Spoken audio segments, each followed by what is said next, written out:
Hey, this is James. Welcome back. So glad you are here. Want to talk a little bit about Doug Weiss. What kind of counselor is he? And by the way, I did listen to these videos that of this board meeting. That oh my gosh, I just listening to this board meeting. It was pretty obvious that Joni Lamb, number one, wanted to stack the board in her favor, and number two, her goal was to get Jonathan out. That's what this whole purpose was for during that board meeting, was to bring in another person so she would have a 3-1 majority, and if Jonathan wouldn't sign the NDA, then he was gone. And I just have a feeling, this is just my theory, that Doug Weiss was the one that's behind this. Now, what type of counselor is Doug Weiss? Well, according to some of the women who have participated in his counseling sessions, and my source is the Truth and Spirit Network on this one. It's a different source that I've ever used before, but she says that these women have come forward and they are making claims that Doug basically, 9 times out of 10, is siding with the man. That and here's the weird part, is like some of these women are saying that when Doug was meeting with these couples, it was after his divorce with his first wife, but yet Doug was still claiming to be married. What's wrong with that? Well, it's a lie. When you are in ministry or you're in counseling, when you're involved in caring for other people, your foundation is that you genuinely care for the person that you're sitting across from. That's my foundation for doing this video, is I want to make sure that our kids and our grandkids are going to be safe when they go to church, that people behind the pulpit aren't wolves in sheep's clothing. John 10 said, Jesus talked about that he is the shepherd and that he looks out for the sheep. Well, as ministers, we're supposed to be like Jesus, so our job is to protect the sheep. Well, wolves in sheep's clothing don't protect the sheep, they eat the sheep. That's the difference. So if I can expose the deeds of darkness, as it says in Ephesians 5:11, then what am I doing? I'm protecting the sheep. So Truth and Spirit Network said that these women were saying that in one case, that there was a woman of a guy who was abusive and cheated on her, and Doug surprised her with a polygraph. Who uses polygraphs in a counseling session? Over my years of being a chaplain, I've never met a licensed professional counselor who uses a polygraph with their clients. There's just something not right about this. Something that's more than a little off. And then it said that Doug was insisting on telling women who are married to sex addicts to keep sleeping with them. Keep your man happy and everything will be just fine, right? What? Go to Ephesians 5. It says that men are supposed to love their wives like Christ loved the church. That's unconditionally, sacrificially.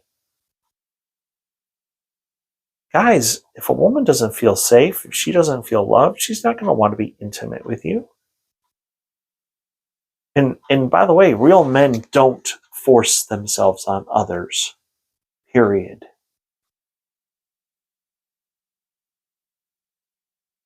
I don't think this is the root of it. As much as I love Julie Royce, and I hope to get to meet her in person at the Restore 2025 conference, and I love Diane Lamberg's books. Not by Sight News does a great job reporting things, but um, but I'm an ordained minister, and I try to bring perspective of a minister who cares for people, who genuinely cares for people. The thing that offends me about these wolves in sheep's clothing is they're not doing it because they care about people. So, what does the Bible say? If you remember at the beginning of what we refer to as the upper room discourse, we scholars refer to John 13 through 16 as the upper room discourse. Even the funny thing is, you look at the end of John 14, it says, "Come, let us get up and let's go." And then in John 15, he says, "I am the vine and you are the branches." Some scholars believe that they were walking towards the Garden of Gethsemane, and Jesus used this vineyard as a visual aid to talk about his relationship with his followers. I am the vine, you are the branches. So, but at the beginning, when they're still in the upper room, Jesus washes their feet. And after he's done, let's start in verse 12. He says, and we'll put it up on the screen.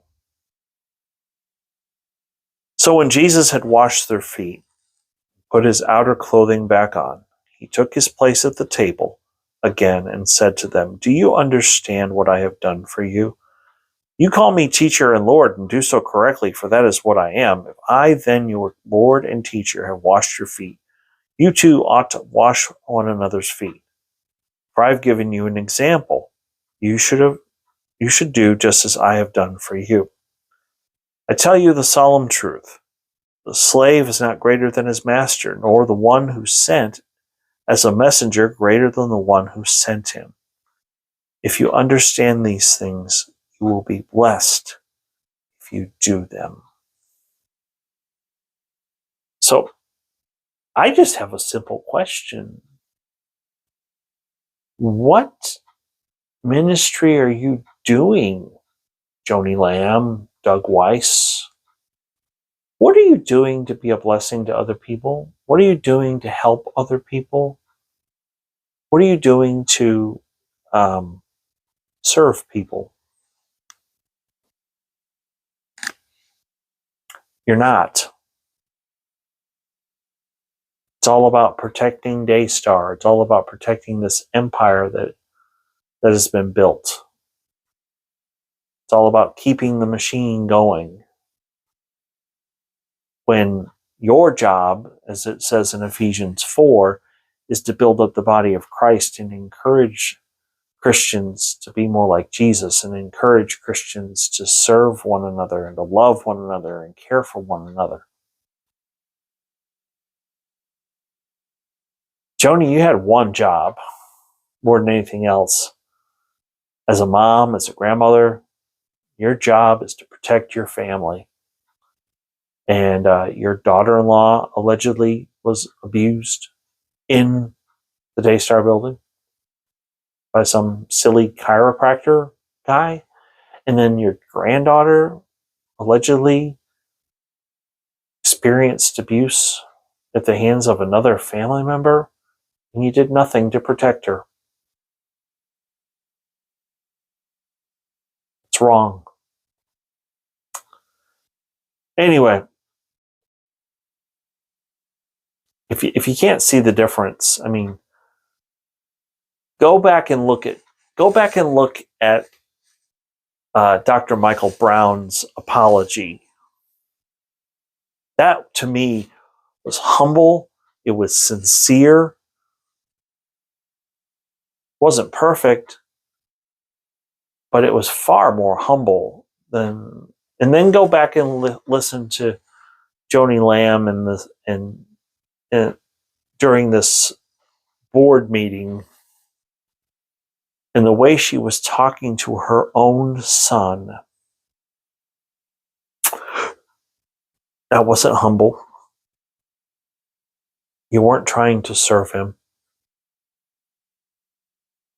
And I'll even go a step further, because I'm going to say something that nobody else has said.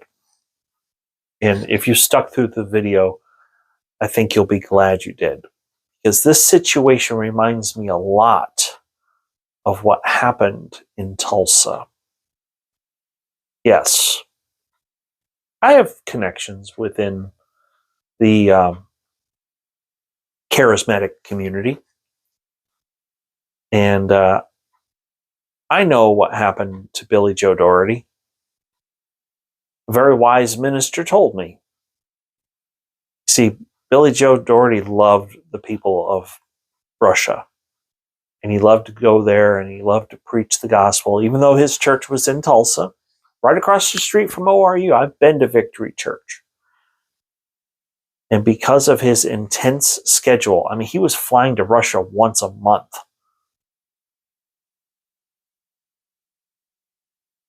Unfortunately, Pastor Billy Joe Doherty died of leukemia.